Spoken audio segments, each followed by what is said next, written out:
श्री राधे राधे सभी को। चलिए आज फिर से हम भागवत का एक अध्याय पढ़ते हैं, ठीक है। वर्णन करते हैं, देखते हैं हमारे भागवत का। तो इतना जो है ये सारा कर चुकी हूँ मैं, आप लोगों की दुआ और प्रभु की कृपा से इतना सारा मैं जो है अध्ययन कर चुकी हूँ, जो ईश्वर की कृपा के बिना अध्ययन नहीं कर सकते हैं। तो आज हम पढ़ेंगे 18वां अध्याय है। श्री राधे श्री राधे श्री राधे श्री राधे। 18वां अध्याय है आज। वानप्रस्थी और सन्यासी के धर्म। वानप्रस्थी और सन्यासी के धर्म, ठीक है। यानी कि गृहस्थी एक साइड और सन्यासी के धर्म क्या क्या है। तो आइए, हमेशा के लिए तुलसी या चावल या फूल आप ले सकते हो हाथ में। मेरे पास जो भी आता है वही नारायण की कृपा से ले लेती हूँ। सबसे सम्मुख अपने प्रभु के चरणों में अर्पण करते हुए फिर स्टार्ट करते हैं। श्री राधे श्री राधे।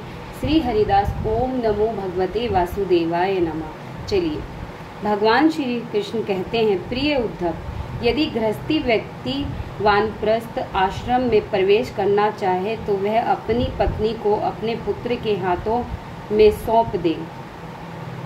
यानी कि असली गृहस्थ आश्रम में प्रभु श्री कृष्ण कहते हैं कि वह अपनी पत्नी को अपने पुत्र के हाथों में सौंप दे और अपने साथ ले लें और शांत चित्त से तीर्थों में आयु का तीसरा भाग व्यतीत करें। उसे वन के कंद मूल फूल आदि से अपना जीवन निर्वाह करना चाहिए। प्रसाधान की समस्त वस्तुओं का त्याग कर दे। प्रसाधन की समस्त वस्तुओं का वह त्याग कर दे।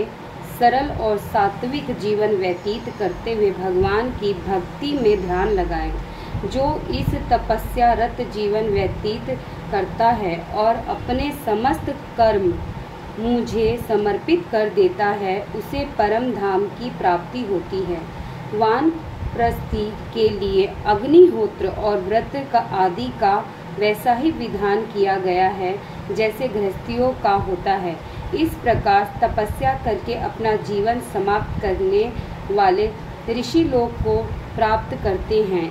फिर वहाँ से वे सीधे मेरे लोक में आ जाते हैं, क्योंकि तप ही मेरा स्वरूप है। तपस्या का अनुष्ठान कष्टों से नहीं, निष्काम भाव से करना चाहिए।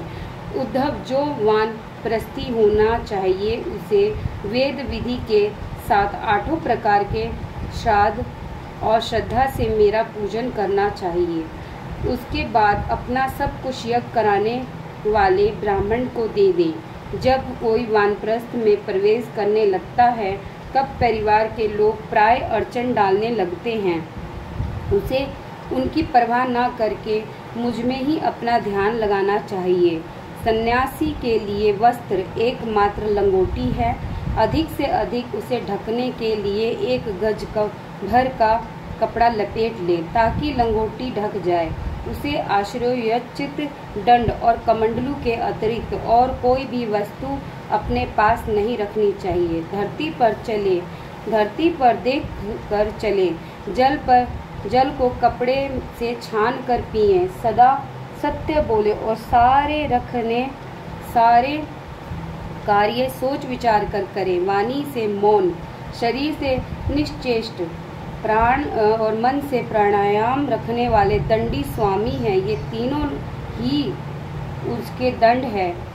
सन्यासी को पतितों को छोड़कर 4 वर्णों से भिक्षा स्वीकार करनी चाहिए। 7 घरों में जो मिल जाए उतने ही से संतुष्ट कर लेना चाहिए। यानी कि हमने जो पहले प्रभु श्री कृष्ण ने बताया कि एक गृहस्थी आश्रम क्या होता है, और दूसरे पक्ष में बता रहे हैं कि एक जिन्होंने ब्रह्मचार्य मतलब ऋषि मुनियों का आचरण क्या होना चाहिए, ये बता रहे हैं। 7 घरों में, यानी कि रोजाना सिर्फ 7 घर से ही भिक्षा ले सकते हैं। उद्धव, सन्यासी को अकेले ही पृथ्वी पर घूमना चाहिए।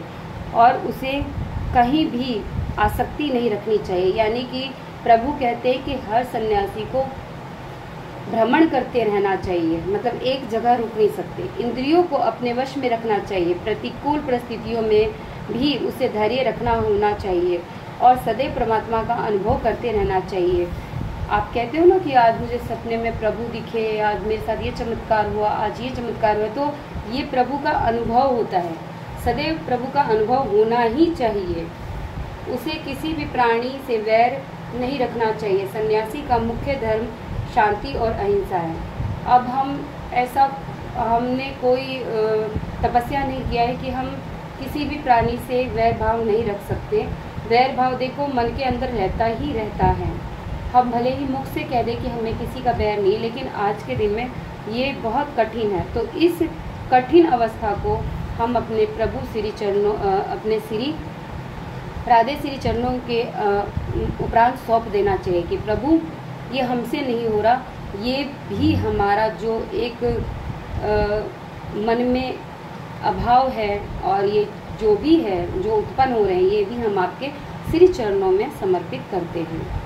उसका नित्य क्रम होना चाहिए। जो पुरुष अन्य भाव से अपने वर्णा आश्रम धर्म के द्वारा मेरी सेवा में लगा रहता है, वह समस्त प्राणियों में मेरी ही भावना रखता है, वह मेरी अविचल भक्ति को प्राप्त करता है। जो व्यक्ति मेरे स्वरूप को जान लेता है और ज्ञान विज्ञान से संपन्न होकर मुझ में प्राप्त कर लेता है, उसे अनायास ही परम कल्याण स्वरूप मोक्ष की प्राप्ति हो जाती है। श्री राधे श्री राधे श्री राधे। तो ये हमने आज किया है और एक और है, ये छोटा सा ही है, तो इसे भी आज हम पूर्ण कर ही लेते हैं। तो अगले वीडियो में आपको मिलेगा। तो श्री राधे राधे।